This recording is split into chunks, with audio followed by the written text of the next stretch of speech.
Good morning. Yeah, you can applaud that. Pastor David Smith. I'm Marlon Lavenhar. I'm Nicole Kirk, and welcome to All Souls on this beautiful Sunday morning.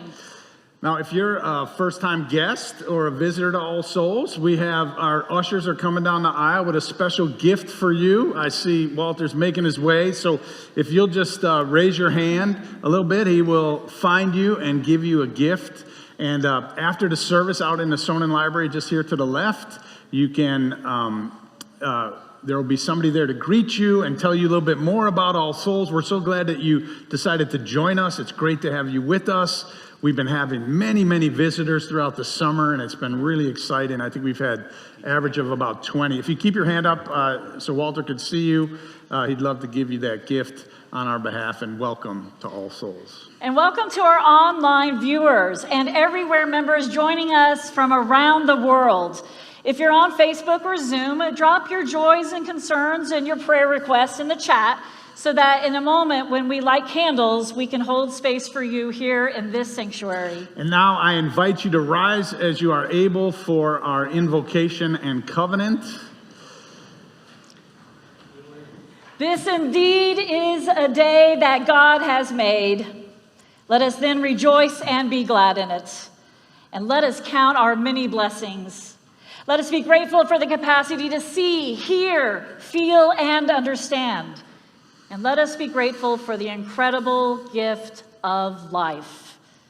Let us be especially grateful for the ties which bind us together, giving dignity, meaning, worth, and joy to all our days. Please join me in the covenant. Love is the spirit of this church, and service is its law. This is our great covenant, to dwell together in peace, to seek the truth in love, and to help one another. Welcome to All Souls, where we love beyond belief.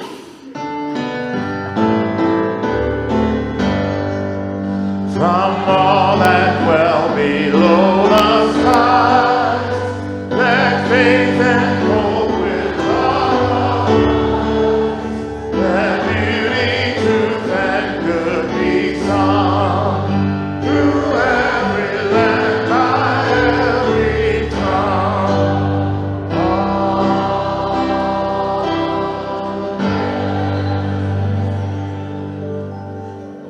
Take a moment to greet somebody, say hello, say I'm glad you're here before, as our chalice lighter comes forward.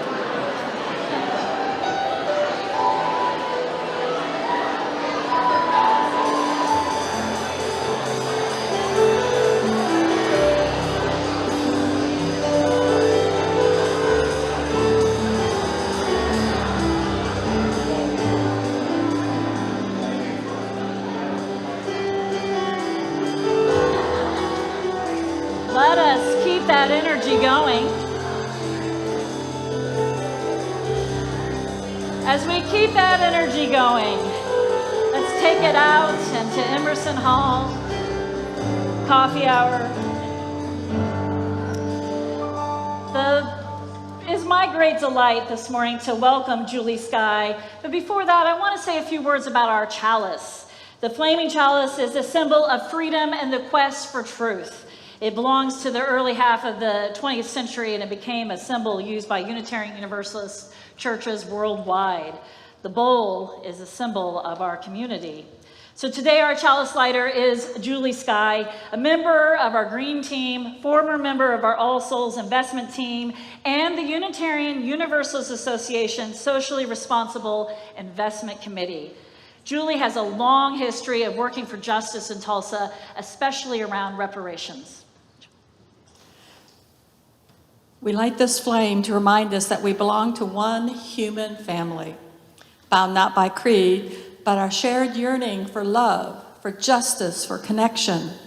From ancient wisdom to modern discoveries, from quiet meditations to bold actions for justice, the same eternal truths call us forward, that love is stronger than hate, that hope persists. Persists through times of trouble, that we can make a new world not alone, but together.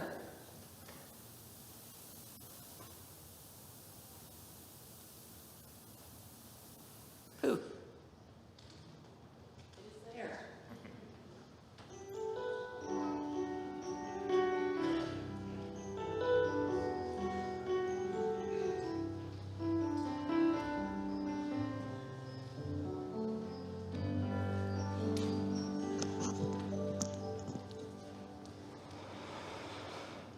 Our story today is about a famous Unitarian who lived many, many years ago. Story about a little boy. His name was Theodore Parker.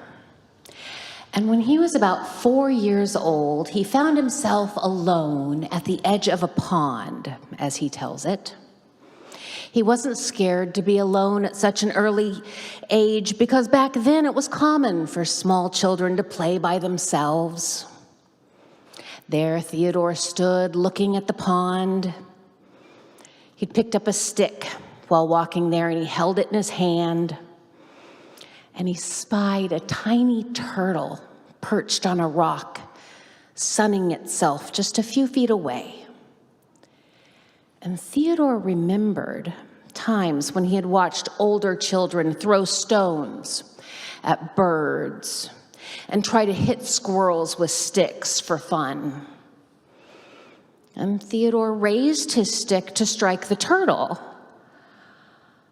but something stopped him. It was like a voice inside of him said loud and clear, "It's wrong." This surprised Theodore. It surprised him so much that he ran home to tell his mother what happened. He said, What was it that told me it was wrong?" he asked his mother. And his mother put his arms around Theodore and said, "Some people call it your conscience. Some people call it the voice of God. If you listen and obey it, then it will speak clearer and clearer and always guide you right. But if you disobey it, then it will fade out little by little and leave you in the dark without a guide. Your life depends on heeding this voice." Theodore paid attention to what his mother said and continued to listen to his conscience. He became a Unitarian minister and a leading abolitionist who preached sermons, wrote letters to the president, and put himself at risk to protect escaped slaves. There were not many ministers, Unitarian or otherwise, who were as brave as Theodore Parker, who listened to their conscience and who tried not just to think about the right thing, but to do the right thing, to work for freedom and fairness for all people. We each have the capacity to do good and to do evil. It's in all the choices that we make every day. We must listen to that small, still voice inside of us and do what we know is right and good. That is one of the ways we can make the world a better place. I invite our children and youth to Sunday school where we can practice listening to that still, small voice inside.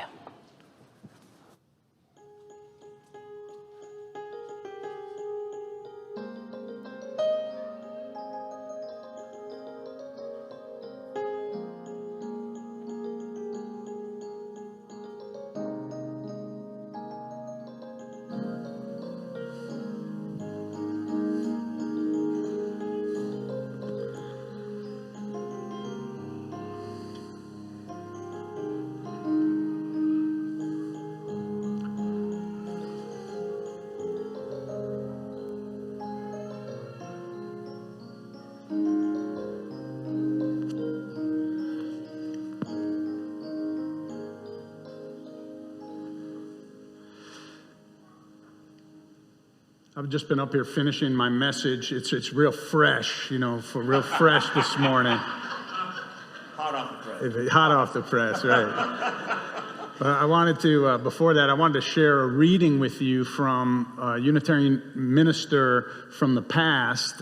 His name is A. Powell Davies. He was the senior minister of All Souls Unitarian Church in Washington, D.C., right after World War II.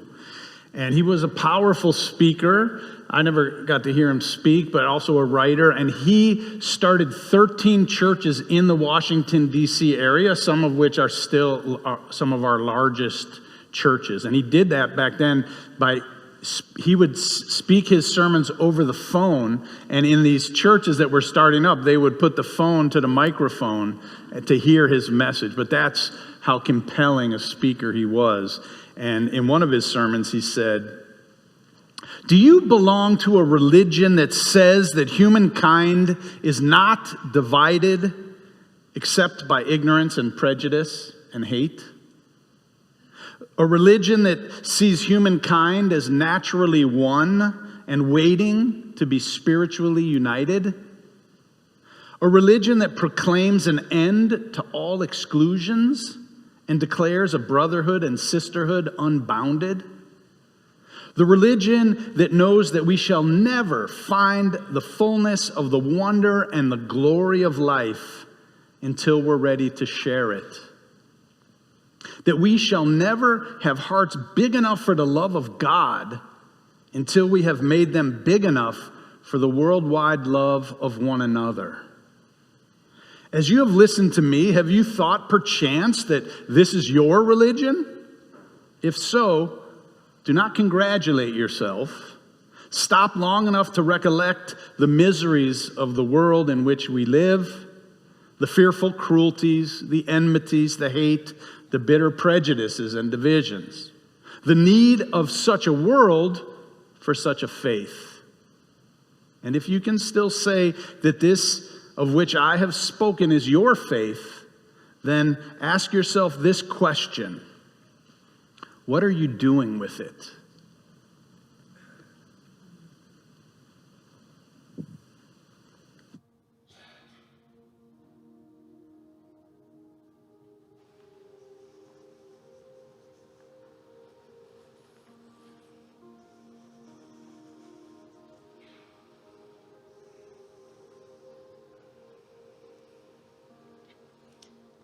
In this moment, we open ourselves to the care and the concern that we have for one another in this community. We are reminded that in times of difficulty, there will always be a light. There will always be the possibility of hope and the abundance of love. We recognize in this moment, we are reminded once again that none of us are alone. And so this morning we hold this space and pause to acknowledge some of the sorrows and the joys in our lives that shape our journey. This morning I light a candle for the Lavenhar family on the death of Anitra's father, Sam Guliata, passed away on Tuesday. We hold space and light a candle this morning for Reverend Victor Parachin.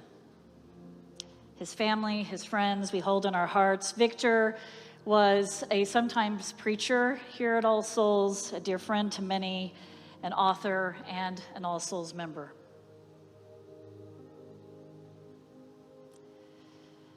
We light a candle this morning for the family and the friends of Janie Livingston. She passed away last Sunday. And this morning we light a candle for Chris Blake upon the death of her mother, Patty Blake. Patty Blake was also an Everywhere All Souls member.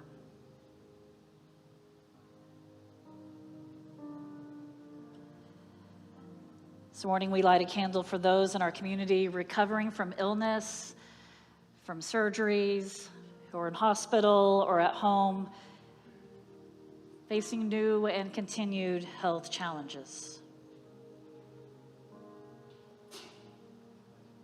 Bless you.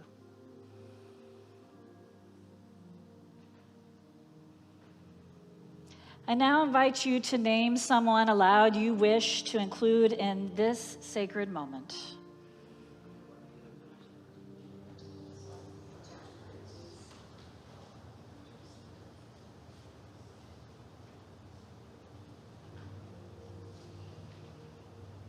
And I light these final candles for the names and the concerns that we carry on our hearts that may remain unspoken, but have a clear presence in our hearts, on our minds, throughout our days and weeks.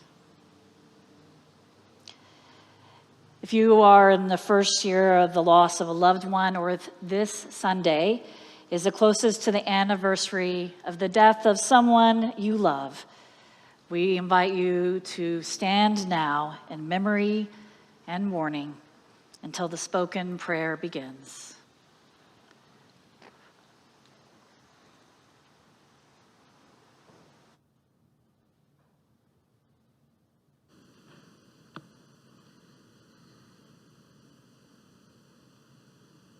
You may be seated.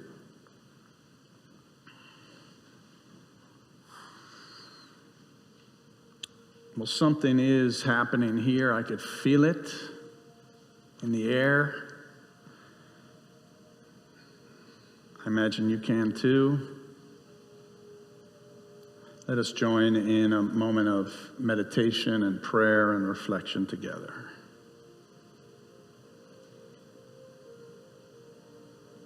Beloved, we are one, as now we join in this service of love and pledge ourselves anew to the high cause of greater understanding of which we are and of what is in us is true.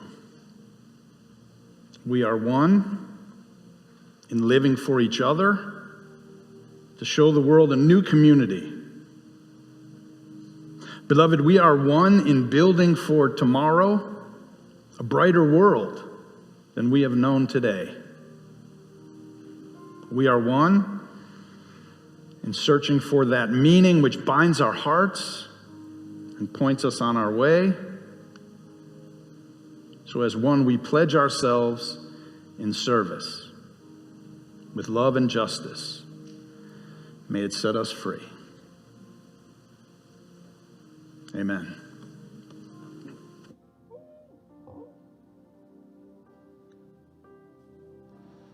What a fellowship, what a joy divine, leaning on the everlasting arms. What a blessedness, what a peace is mine, leaning on the everlasting arms. When I breathe in, I breathe in peace. When I breathe out, I breathe out love. When I breathe in, I breathe in peace. When I breathe out, I breathe out. Let's sing it together. When I breathe in, I breathe in peace. Breathe out, I breathe out. When I breathe in, when I breathe in,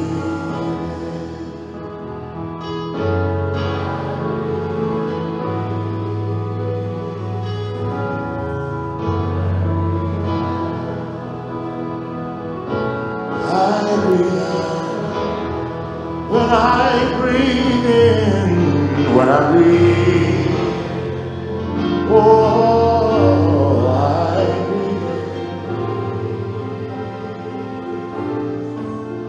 breathe out, I breathe out, when I breathe in, when I breathe.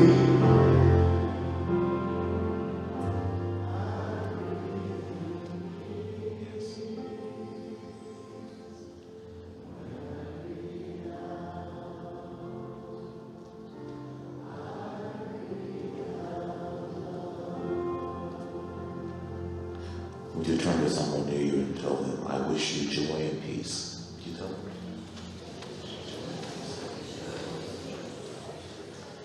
Please rise and bow to your spirit and grab your hymnal, would you? The gray book right there in front of you, hymn number 318, 318, We Would Be One.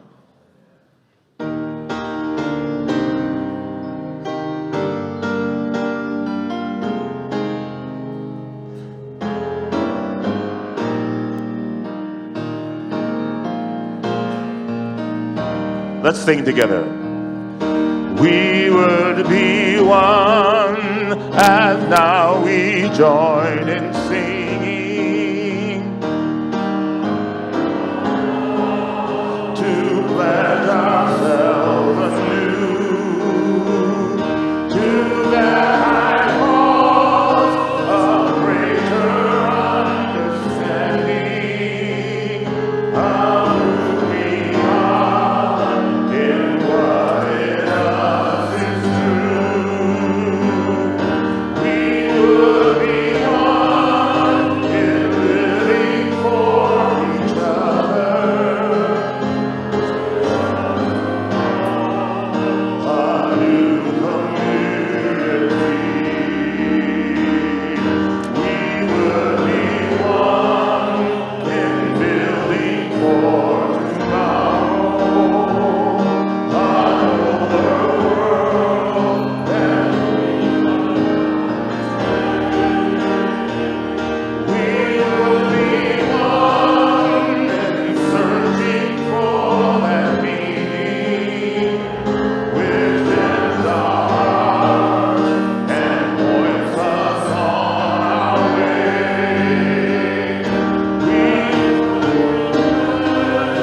We will to greater service and justice strive to make us free. Thank you. You may be seated.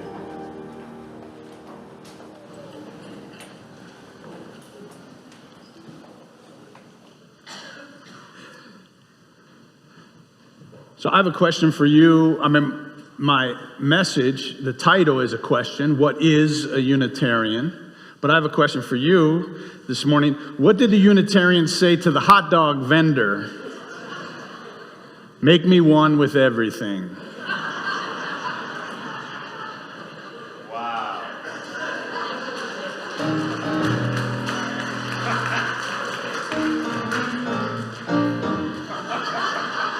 Now, in essence, that's what a Unitarian is. It means to recognize that we are one with everything. Uni means one, the root of unit and unite and unity and Unitarian. And to be a Unitarian means to recognize an essential oneness with all life. It means that we are one with the blowing clover and the falling rain. It means we are one with the shimmering stars and the circling planets. It means that we are one with all the creatures of the earth and sky. And it means that we are one with each other and one with the eternal, whatever that means to you. Probably, I read from you, probably one of the most famous Unitarian ministers of the 20th century, A. Paul Davies. These words, I'm going to repeat just part of them. Do you belong to a religion that says that humankind is not divided except by ignorance and prejudice and hate? A religion that sees humankind as naturally one and waiting to be united. A religion that proclaims an end to all exclusions and declares a siblinghood unbounded. A religion that knows that we shall never find the fullness and the wonder and the glory of life until we're ready to share it. That we shall never have hearts big enough for the love of God until we've made them big enough for the worldwide love of one another. That's what a Unitarian is. It's someone who affirms that we are one with everything and everyone, with no exceptions. That's why the Unitarian says, make me one with everything. But when we say it, we're not just ordering hot dogs. And in fact, it's not that we need to be made one with everything, because we already are one with everything. We just need to learn how to fully embrace and celebrate that oneness and live into that oneness. Now, I realize that this, in one way, it just sounds incredibly simple, and yet it's a profound idea, and it has a long history. It's not just some feel-good slogan that someone discovered on the cap of a Snapple tea bottle. This goes back thousands of years. In Eastern religions, the idea of the essential oneness of all existence goes back to the Vedas of India that are among the oldest recorded scriptures of all times. And in the Western religious tradition, we see the roots in both Judaism and Christianity. With Judaism, we see the birth of monotheism, or the idea of one universal God. Before that, every tribe had their own God that they prayed to, and there was this idea that my God is stronger than your God. And humanity was a lot like children on the playground who argue, my daddy can beat up your daddy, but instead it was my God can beat up your God. And the gods were fighting, and so were the people. And when one tribe conquered another, that was proof that their God was stronger than their other gods. And people have been killing each other in the name of God ever since. Now, Judaism eventually proposed that there were not really multiple gods all fighting each other, but one universal God of all humanity that cared about the justice and well-being of all people, including the widows and the orphans and the prisoners and the foreigners and those who are often left out and left behind. That God even cared, and has cared especially about them. Judaism proposed that we are all essentially siblings created in the image of a universal creator. Now, with Jesus, who was both born and died a Jew over 2,000 years ago, we've seen the beginning of Christianity, the world's largest religion, which teaches that all people are brothers and sisters or siblings. However, even the teachings of Jesus, as we know, and his apostles have been used over the years to endorse divisive and degrading things like slavery and segregation and manifest destiny, and has been used to incite the killings of Jews and Muslims and women as witches. So the belief by itself, just a belief that we're all related, is not enough in and of itself to unify the human family. The dominant denominations of Christianity today continue to divide people by endorsing men's superiority over women, discriminating against people who love people of the same gender, and by promoting prejudice towards other religions and beliefs. Now, my point in mentioning this is not to disparage anyone else's religion. I don't like when people get up and start talking bad about other faiths. I'm not saying anything that those people in those religions who lead those religions would say about themselves. If official representatives from any of the three major Christian denominations, Catholic, Baptist, or evangelical, were here, they'd openly explain without apology that their understanding of God and doctrine and church policy includes the hierarchical relationship between men and women inside and outside of the church, the sinfulness and immorality of people loving people of the same gender, and a belief that other religions, while maybe not dangerous, are certainly false and misguided. My point in saying all this is to say that even Christians and others who also believe in the unity of the human family are promoting a very specific kind of unity. It's a unity that is thought to come from conformity to their particular doctrine and beliefs. In other words, it's a unity that requires gay people to become straight or celibate, requires women to know and accept their place below men. And to unite us, it requires that everyone believes what they believe. And to be fair, that would be a form of unity, but not the one that we advocate here at All Souls. The other irony of all this is that even if all the world became Christian, it would still most likely be divided by denomination and practice. The divisions within the body of Christianity itself are quite extreme. You know it's gotten bad when even the Methodists cannot get along with each other. So even if we tried to teach the whole world to sing in perfect Christian harmony, we'd still probably be divided. It just seems like a crazy way for God to run a universe. I offer this background to explain that the idea of Unitarian was born from this Jewish and Christian lineage. But the Unitarians have a very different approach to the unity of the human family. And this approach is different from that of any fundamentalist, conservative, or orthodox religion of the world.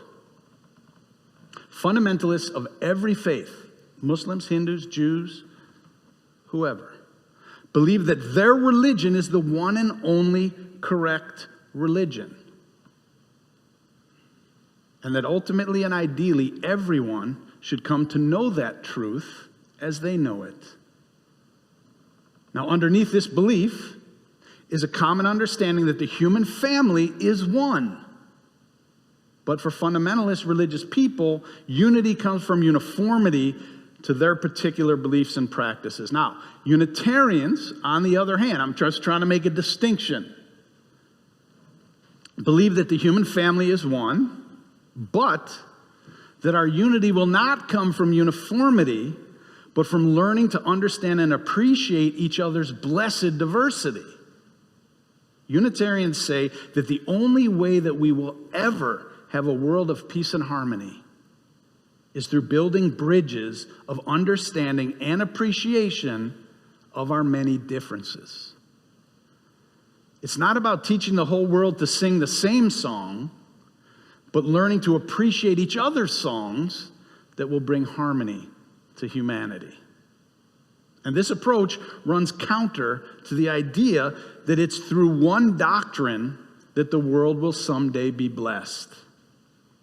And this is not a small difference, my friends. Do you know that on our campus here, before there was a mosque in Tulsa, Muslims used to pray here in what is now known as our president's room? And did you know that for 2 years, the Jewish community of B'nai Amunah used All Souls as their place of worship and education while their synagogue was being rebuilt?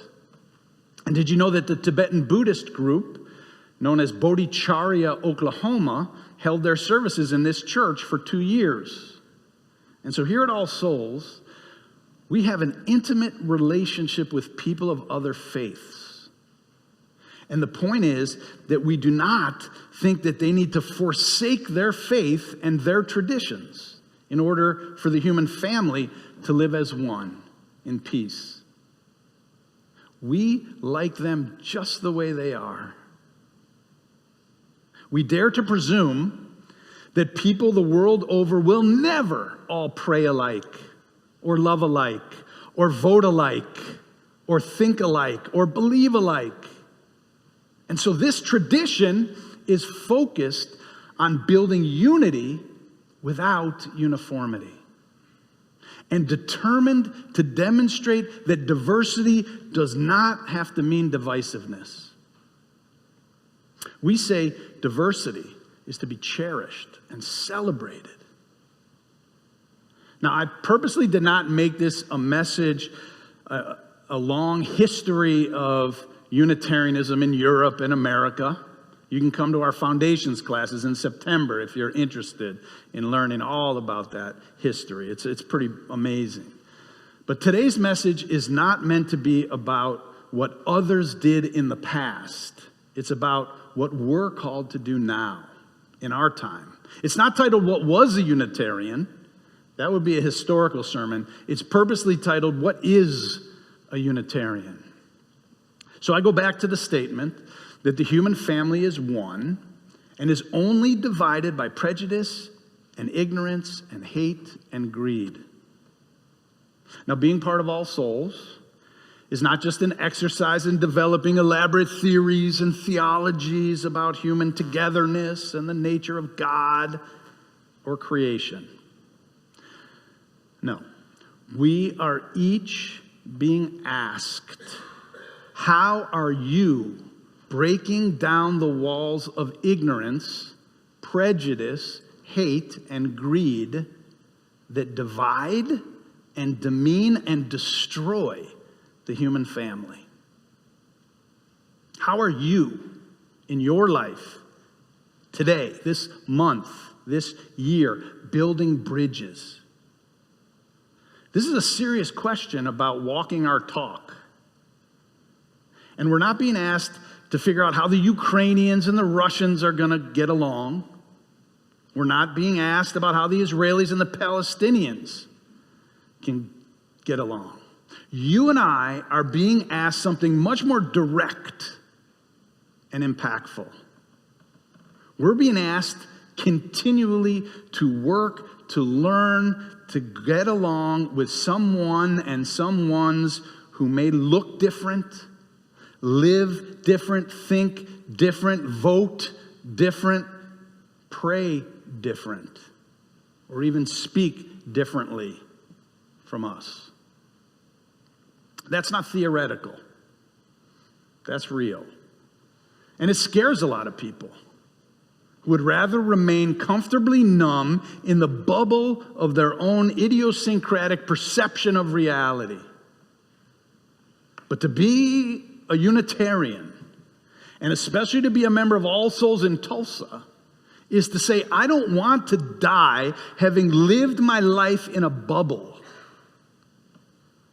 It is to dare to journey to the crossroads of human understanding. It is to be a pilgrim, a pilgrim willing to brave the dangers and to harvest the blessings of a voyage into the unknown of others, rather than to remain in a comfortable but compromised sleep. Now, I could tell a lot of stories about what happens in this community and how people have grown more whole and more free through engaging with people who are different from themselves. But I'll conclude with just one. You probably know that All Souls is officially a welcoming congregation. Now, what that means in our association is that we are welcoming and affirming of lesbian, gay, bisexual, transgender, queer, questioning, and other people, LGBTQ plus people. But this didn't just happen. We had a 4-year process of education and discussion in the early 2000s that led to a unanimous vote of this church. Well, during that 4-year period. We held programs on Sunday mornings, on Wednesday nights. There were sermons and seminars and speakers on subjects that most people back then didn't always like to talk about in general, and certainly not in church. And one Sunday, after the service, an elderly lady in her 80s came up to me and said, "You're not going to believe what happened to me today." And I said, "Try me." She explained that she was going to one of our Sunday morning Bible classes that we used to have back then. And when she arrived and she sat down, the class was already underway. She quietly took a seat in the front of the classroom, and she listened. It didn't take long as she listened to realize that she was in the wrong room. It turns out that she stumbled into a panel discussion about bisexuality. Well, at first she felt very uncomfortable, and she thought that she'd just get up and go. But then she realized that it could send the wrong message if she walked out. So being the polite person that she was, she stayed for the entire discussion. She looked at me with the sweetest smile right there as she was leaving the sanctuary and said, "You know what? I'm glad I stayed." She explained that she would have never chosen to go to that talk in a million years. But she said she learned a lot. And I noticed that as the years went by, that she really opened her mind and she became accepting. But let me explain that this was not just any woman. This is the woman who, when I came as a candidate, before I had been chosen as the minister of this church, I was speaking to the alliances that we had in a packed Emerson Hall. This was back in 2000. And it was like a mass interview by many of the older members of the church at that time. And this woman, who I'm telling you about, asked me a very pointed question. And that's why I still remember it. To be honest, I don't remember any other question that was asked of me that day. She said, "I just have one question. If you come here and become our minister, are you going to try to make this a welcoming congregation?" And she made it clear by her tone and her phrasing and her body language that this was something that she did not want. I explained that becoming a welcoming congregation was something that the congregation would have to decide to do, that it was not something that I can decide as the senior minister.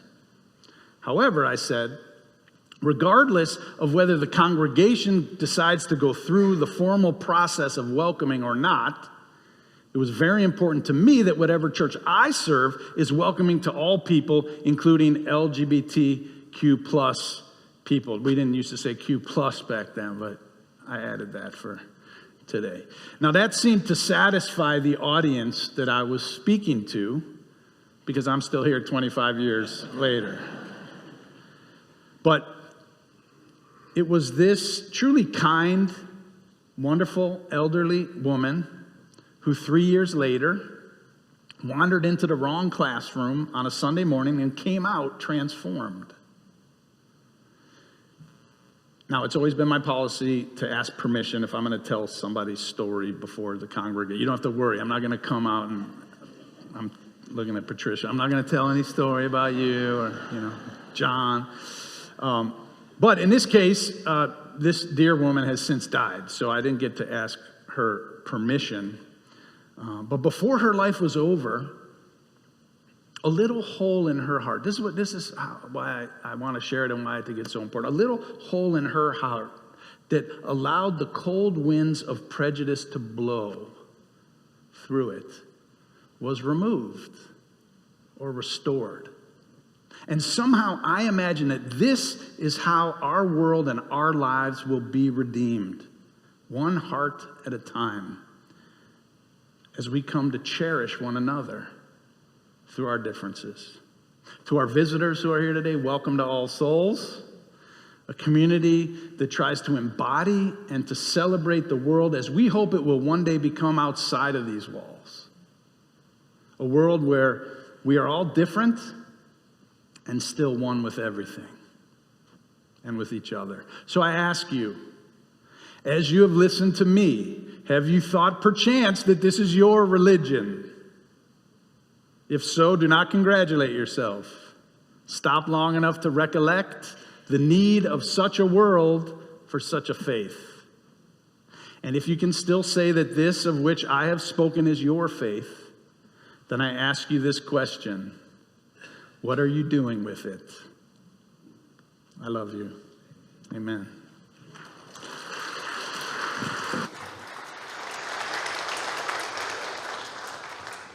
Building bridges between our divisions, I reach out to you, will you reach out to me? With all of our voices and all of our visions, friends, we can make such sweet harmony. That's the song we're going to sing. I'm going to ask our music director, Dr. Hooper, to help me as well. But we'll sing it through once or twice, and then we'll ask you to rise as you're able to sing it, and then we're going to have a little fun after that.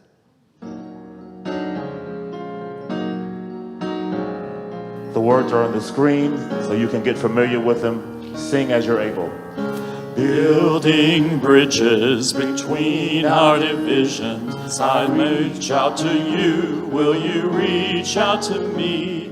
With all of our voices and all of our visions, friends, we could make such sweet harmony. All right, let's try it now, all together. Building bridges between our divisions, I reach out to you, will you reach out to me? With all of our voices and all of our visions, friends, we could make such sweet harmony. All right, let's stand together. Rise as you're able. That was the rehearsal key. Let's do it right here. Are you ready? Everybody, here we go. And building bridges between our divisions, I reach out to you, will you reach out to me? With all of our voices and all of our visions, friends, we could make such sweet harmony. Building bridges between our divisions, I reach out to you, will you reach out to me? With all of our voices and all of our visions, friends, we could make such sweet harmony. all right, let's have a round now. It's going to be this side of the sanctuary and then this side of the sanctuary. I'm going to ask the ministers, well, Dr. Nicole is going to go with this side of the sanctuary. Dr. Hooper, our new music director, Dr. Lavenhar are going to go with this side of the sanctuary. We know you all could do it without them, but you know, they're all included. We're all in unity, okay? Here we go. Are you ready? We're going to start on the left but with me. When you hear my voice, you're singing with me, right? Okay, here we go. Here we go. Here we go. Building bridges between our divisions. I'm Building bridges between our divisions, I reach out to you, will you reach out to me? With all of our voices and all of our visions, friends, we could make such sweet harmony.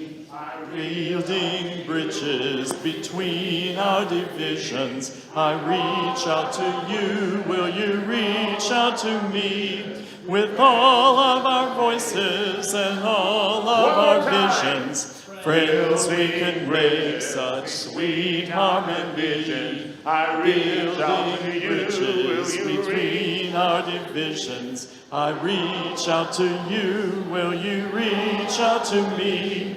With all of our voices and all of our visions, friends, we will make such sweet harmony. Let's give each other a great, wonderful. Thank you. You made it good.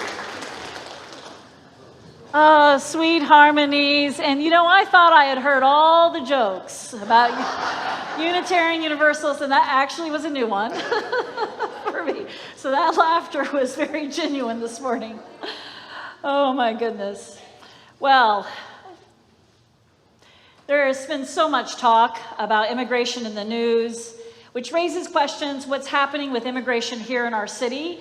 Of course, Action, our community organizing, is sponsoring another Who is Our Neighbor on August 24th. So look for announcements about that. But this morning, we're talking about an organization that was born right here at All Souls through providing space and also some leadership from our former minister, Barbara Prose. Since 2021, El Centro New Sanctuary Empowerment Center in East Tulsa has been a community center to empower recently arrived and long-term immigrants through education and resources. They provide furniture, they provide education, all kinds of resources. One of the traditions at All Souls, you know, is to give our offering away to an organization, our community, that's doing good works in the world. It is a way to live our values of love and service out into the world. And so this week's offering is going to El Centro to support the many ways that they support the immigrant community here in Tulsa. So let's give generously when the offering plate comes around. Now I have a few announcements I want to highlight for you this morning. Every Sunday is a joining Sunday, and this Sunday our joining class in room 203 is after this service. So at 11:15 today, join me in room 203 for All Souls joining and membership. This afternoon, after the second service, we are going to have another Justice Jam. Join us for a catered lunch with a sliding scale fee. It's going to be Olive Garden, I think. A powerful presentation by Carlos Marino, Tulsa historian, author, All Souls member. He's going to explore the history of All Souls, the church, and the intersections with the Tulsa Race Massacre. He is an expert on this. I'm so excited about his talk this afternoon. You can come back because lunch is going to start. It's being served at 12:30, and the program is beginning promptly at 1 o'clock. Do not miss it. That's today. 1 o'clock is the program. Come for lunch as well. Now, this Sunday has been wonderful. Next Sunday is going to be even better because it's going to be our annual back to school blessing. Yes, we're having intergenerational services at the 10 o'clock, at the 11:30. It's going to be very special. We're going to have a special blessing for students of all ages and commissioning our religious exploration teachers. And also next Sunday, we are kicking off a series of program expos. You may have been seeing the announcements in your order of service. Well, the first program expo next Sunday is featuring children, family, and community programs. This includes our choirs, our children's programs, our day alliances, and so much more. We hope you join us and find something that you want to get involved with this year and in the coming years. So now we gratefully, after all that excitement, let's pour some of that into the plate. Let's gratefully receive our offering for El Centro New Sanctuary Empowerment Center.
beautiful. I'm so glad I came today. I hope you are too.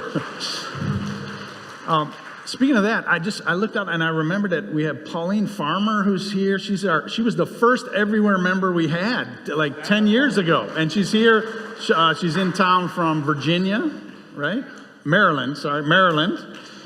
You were in San Francisco when you first joined All Souls many years ago. But it's great to have you with us. Pauline has joined our board of trustees. So she's our Everywhere member on the board of trustees. So we're grateful that you're here. She came in for the board. The board had a retreat to get ready for a new year with the back to school blessing coming. Anyway, it's great. It's great to be here and to be together with you. And, I was thinking in my message, I'm talking about all this, oneness and being diverse and united and all that. And, it's easy to love the people who love us back, right? It's easy to like the people who like us. But I gave you an assignment. I don't know if you heard that, so I want to kind of repeat it. The assignment was to find someone who's different from you, who thinks different from you, lives different from you in some way, and try to take a moment to connect. Now that doesn't mean go on Facebook and start arguing with somebody. I mean really like somebody in your workplace, someone in your neighborhood, someone in your family. And I'm not asking people, I know some of these people come to you don't understand, this is, how hard this is. And I realize, some of us are in different places in our lives, more vulnerable than others, and you might not be in a place to go challenge somebody who thinks really differently, especially if you're, let's say, transgender or gay or lesbian, and you're trying to talk to somebody who doesn't agree with, your life or who you are. That's a big ask. And I'm not saying go out and do that necessarily, but find someone who's different from you in some way, maybe not the most critical way to you, and just try to be who you are and try to understand who they are, because I think it's the only way that we're going to get to this place that I hope we can someday get to, where we recognize that we're different, but we learn to respect and accept one another. Anyway, I just love being around people who do feel that is a mission worth trying to live into, because really when I think about it, this is our one shot. We have this one life that we've been given, our one chance on this planet to try to make the human family a little bit more loving, a little bit more humane. And so let's do our best to be a part of that. And I'm glad to be with other people who help give me the courage and the strength to try. So with that, I invite you to go forth, be blessed, and be a blessing. Amen.